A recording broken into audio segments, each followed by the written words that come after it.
Love blossoms. Earl Winston trotted nonchalantly alongside his equerry James. A murder of crows cawed loudly, high up in the budding horse chestnuts. Pale spring sunshine lit up the eastern sky. Earl Winston, James asked, "How is Olympia this morning? She appears to be rather languid in her trotting." With a gentle movement of his spurs, Winston sat up promptly and replied curtly, "Olympia is in excellent form, James." Equerry James and his master, Winston, continued to trot until the familiar loud peals of the church bells marked noontime. Dismounting by the stable door, Winston brushed his riding breeches perfunctorily and made his way towards the morning room. As he did so, the cook, Lizzie, accompanied by a young girl, were walking purposefully in the distance. Winston found himself staring in the direction where the pair were walking. Lizzie seemed to be explaining kitchen duties to the young girl. She appeared comfortable in her surroundings. A long dark braid hung down her back beneath her blue bonnet. Winston turned the key and entered his father's study. He was obliged to spend many hours writing letters for his father, Lord Ainsworth, who was abroad in Switzerland. On Monday evenings, supper was usually served earlier at Brampton Manor as Dowager Mabel came to dine. Mabel considered herself to be indispensable to Brampton since the death of Lord Ainsworth's wife, Lady Annabel. 3 years earlier, though now 25 years old, Winston was still melancholy following his mother's death. It was Winston's duty to be seated next to the Dowager, in his father's absence. A duty he bore with decreasing fortitude. Dowager Mabel was exceedingly overbearing at times, particularly in matters of politics and war in the aftermath of 1945. Having served as a nurse during the war years, Mabel wished to convey her experience to a younger generation. Butler Harry mopped his brow as he hurried to and fro, preparing for the Dowager's visit.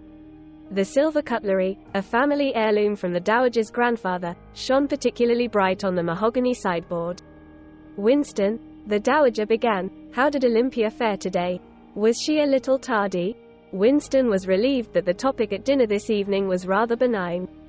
"Dowager," he replied, "Olympia trotted like a true champion, as always. My equerry, Harold, has heard reports of horses displaying symptoms of a mysterious illness. Who knows the provenance of our horseflesh these days? Since the end of the war, Russian horseflesh, we are told, is lurking among our own." Winston's attention was suddenly diverted from the Dowager. The girl with the long braid, whom Winston had noticed earlier, stood at the top of the dining room, as staff served supper. Tonight it was his favorite, quail with asparagus. Dessert was blancmange. Winston was disconcerted. He averted his gaze and rejoined the Dowager's political meanderings. "Have we hired extra kitchen staff?" Winston blurted out to nobody in particular. On overhearing his remark, Butler Harry hastened to his side and whispered that a new girl, Annika, had come to work at Brampton. Shortly thereafter, Winston's older sister, Lady Melissa, and her husband, Lord Avers, entered the dining room. "When supper's been served, can the gentlemen repair to the smoking room for backgammon and brandy, as is our wont on Monday evenings?" Lord Avers inquired. Winston remained seated. Lord Avers asked, "Now my good brother-in-law, Winston, have you eaten and supped more than usual? You appear to be stuck to your dining room chair." "Ha, ha." Avers, pompous as ever, was given to laughing uproariously at his own jokes. "We cannot play backgammon properly without your guidance, Winston. You are our, what's it, chef de partie." Reluctantly, Winston took his place at the backgammon table. In the smoke-filled room, Winston played without his usual flair. The following morning, Winston was seated early at his father's desk, dealing with Brampton matters before his father's return.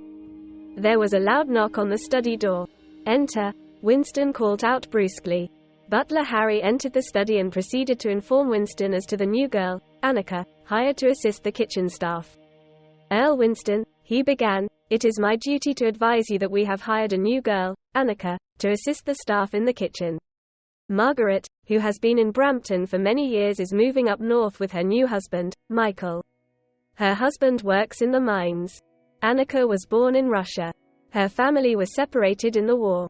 She has informed Lizzie, our cook, that she has royal blood in her veins. Many young staff make such claims, these days, especially since the end of the war." Winston's cheeks blushed a mild color of red. He shifted uncomfortably, hoping it would go unnoticed by butler Harry. "You must bring Annika to the study immediately so I can make her acquaintance," Winston replied. "At your service, sir," Butler replied as he hastily exited the study. In his absence, Winston stood up, rushed to his boudoir and glanced quickly at himself in the mirror. He adjusted his yellow cravat. Opening a drawer in the tallboy, he removed a silver box. It creaked as he lifted the lid. Inside, a pair of ruby and diamond cufflinks rested on a white silk cushion. His footman, Albert, was busily polishing Winston's leather shoes for the spring fair. Leaving the polish aside, he turned to assist his master. "Earl Winston, I am happy you are finally going to wear your ruby cufflinks. Your father would be pleased, having never seen you wear them since he brought them from the Russian steppes for your coming of age. It must be a special occasion." Winston's face flushed slightly, but he did not respond. A few moments later, he was again seated at his oak desk.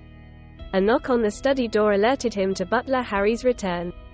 "Earl Winston," Butler began, "I have complied with your request and Annika will now step into the study." Winston's young heart was pounding. Annika's dark brown eyes looked, it seemed, admiringly into his own. Her skin reminded him of alabaster. Her braid was hidden beneath her kitchen maid's white cotton cap while her apron was neatly tied around her slim waist. Winston stood behind his desk. He strove to compose himself in a manner befitting the Earl of the ancient seat of Brampton Manor.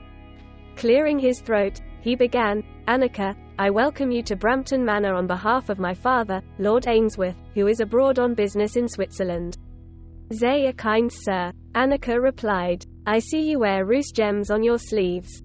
Both Butler Harry and Earl Winston were dumbfounded, and did not quite know how to reply. Just then Annika interjected, breaking the awkward silence, "Excuse me, Earl, I must to the kitchen." Short of words, Butler Harry hastily retreated from the study. All through the month of March Earl Winston couldn't wait for supper to be served. He longed to feast his love-struck eyes on Annika. One evening in early April, as the scent of cherry blossoms wafted on the breeze, Winston took an evening stroll with his dachshund. He stooped down to pick up a pinkish, white blossom, blown down in the breeze. Passing by the orangery, he noticed a solitary figure walking in the distance. Getting closer, he realized it was Annika. "Good evening, Annika," he called out. Annika turned around abruptly. "Evening, sir," she replied. Impulsively he reached out towards her, offering her the cherry blossom. "Annika, a cherry blossom for you." Annika reached out her hand to receive the blossom.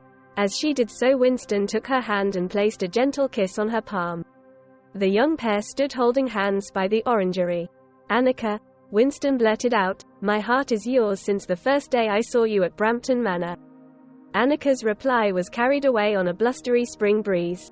Next morning, when Equerry James went to the stables to accompany Earl Winston on the morning canter, the stable door was ajar. Olympia's favorite snack of carrot and apple remained untouched in her stall. Equerry James set off in search of Olympia. Just before he mounted his horse, James noticed a ruby cufflink lying on the cobblestone outside the stable door. Legend has it that on balmy evenings in early spring, the silhouettes of the young lovers can be seen beneath the cherry blossoms at Brampton Manor.